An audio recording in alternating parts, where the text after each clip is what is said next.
আমরা ব্যতীত আইন শৃঙ্খলা রক্ষাকারী বাহিনীর সামনেই কাজ করা হয়েছে।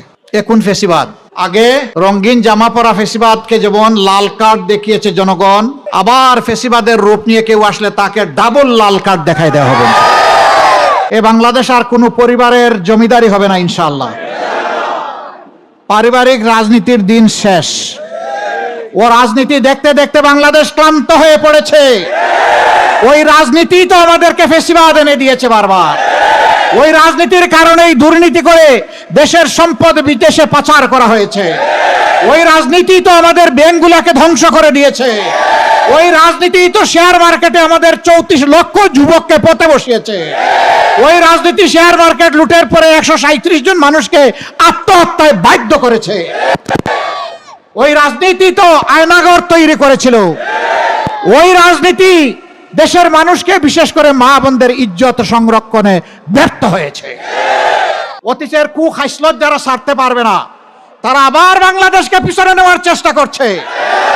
বাংলাদেশের রাজনীতির চাকা আর পিছন দিকে যাবে না ইনশাআল্লাহ।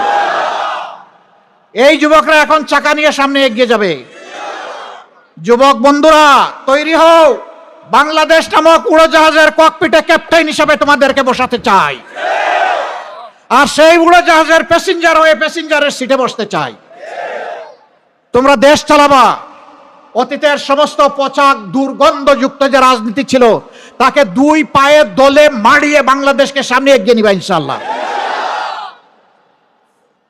বলবা যে আপনি তো আমাদের হাতে দিয়ে আপনি বিশ্রামে চলে গেলেন। না, আমিও তোমাদের সাথে যুবক হয়ে লড়বো ইনশাআল্লাহ। প্রিয় বন্ধুগণ, অতি দুঃখ ভারাক্রান্ত মনে আমাকে বলতে বাধ্য হচ্ছে, এখানে আমার মায়েরা ইনসাফের পক্ষে ভোট চাওয়ার জন্য বের হয়েছিলেন।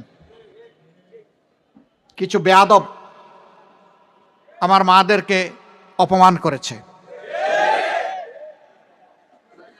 আমরা ব্যতীত আইন শৃঙ্খলা রক্ষাকারী বাহিনীর সামনেই কাজ করা হয়েছে।